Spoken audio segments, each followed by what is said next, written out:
So for today's video, we are going back into the first 3D game for the second time. The first time being 2 videos ago, so check that one out if you haven't seen it. Anyway, since the last video for this game, I've done a small number of things, and today I'm going to be going in depth in what I've done shortly. Enjoy the video all.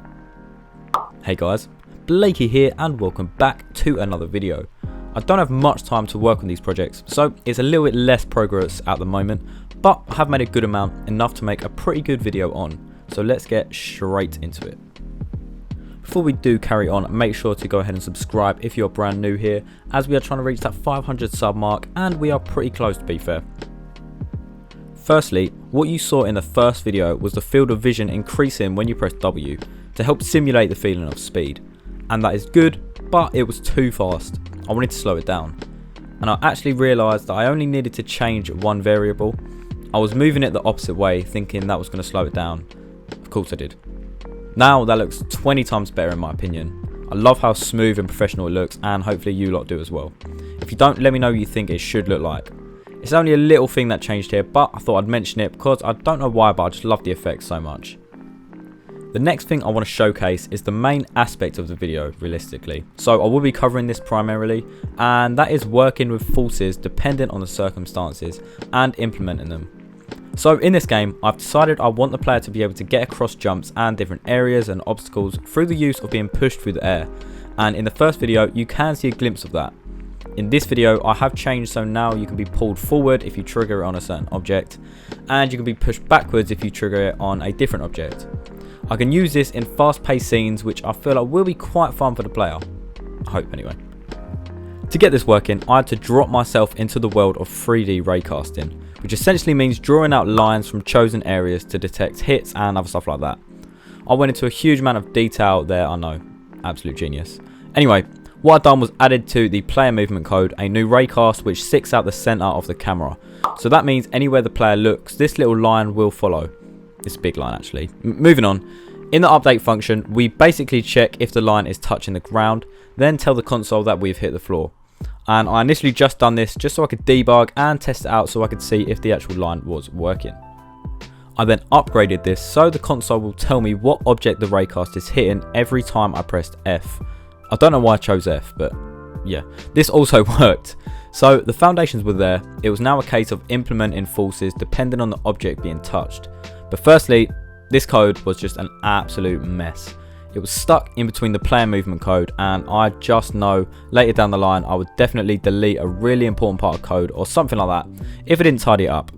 So I made a new script and started pulling out the code and putting it in its own script. This way I need to remove it or change the forces. I don't even have to look at the player code because I don't want to do that. This was super easy to do as they really don't have much to do with each other. The only cross coding I needed to do was reference the rigid body so I could start yeeting it around in a second. In the new script, I made separate functions for being pushed forwards or backwards so I could just call them whenever I needed to. So the base script was sorted.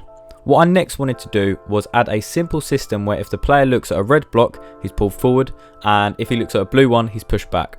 This was simple enough. I made the cubes, gave them tags for going either forwards or backwards, then opened the script back up and just told him to throw me if it detects the 2 blocks. This actually worked. It actually worked. First time as well. I know, I don't know what's happening either. One issue that we did find was that the player seems to get stuck on the floor sometimes, so loses his momentum when being pulled forward. To counteract this issue, all I did was add a very tiny force upwards just before the main force is applied, like literally a 1/10 of a second earlier. This just means the floor isn't in the way when the main force is being applied, which prevents that issue. This also fixed that issue first time. This video is a bit of a struggle to make, as usually I can explain about 30 different methods that all failed, and I can go through my thought process and you lot can laugh at me. But in this video, it's actually all going quite well, so I'm really trying to make this the best I can. One thing you may have noticed is that there is no pixel effect now, and that is because I decided to remove the pixel shader, as honestly it just doesn't fit the game. I only really noticed it when editing the first video for this game, and I was thinking, it just looks like a YouTube video on 144 pixel quality. So for now, it's gone. I think I just added it purely for the novelty of making something exciting in 3D, but the novelty wore off after a solid 3.5 minutes. Anyway, yeah, rip. On top of this, you may have noticed I changed the lighting settings, so overall everything is slightly more illuminated now, as I hate the hard dark shadows that come as part of the default Unity setting. The final thing I wanted to showcase for this video was changing that ugly ass sword model. It's truly the opposite of a masterpiece. I wanted to change it to this orb type model, so this orb can allow the player to sort of harness its power to get pulled about. It's kind of weird to say, but hopefully it will make more sense as you can visualize it and see it on screen. So I opened up Blender and dragged in an icosphere, which is a low poly sphere for you uneducated children who don't know. Don't cancel me, I'm joking. Anyway, I lowered the poly count slightly and started mucking about with some tools, but none of them gave me the effect I felt worked. I then had the idea to add a second model that sticks out of this orb. This actually worked quite well. I added a shape called a torus, which is apparently a fancy way of saying a donut, and positioned it so it surrounds the orb. I added a second one and rotated it 90 degrees. And just from those three shapes alone, I was really happy with this odd little shape I'd made. I pulled it back into Unity and I made it shiny. That's it, that's all I did. I gave it a little animation in which it rotates 360 degrees on all angles, and that loops endlessly for the time being. I do plan on having more animations for future forces and stuff, but for now, this is all I'm going to show you. I still don't really have story yet, and many aspects of the game I consider as unfinished. But if you want to see something added to the game, make sure you let me know, as I would love to get your input on the game.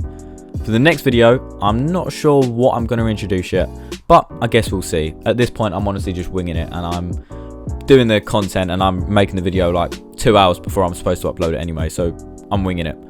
What I'm excited for is the fact I could take this game anywhere, especially as it is 3D, so make sure you stay tuned.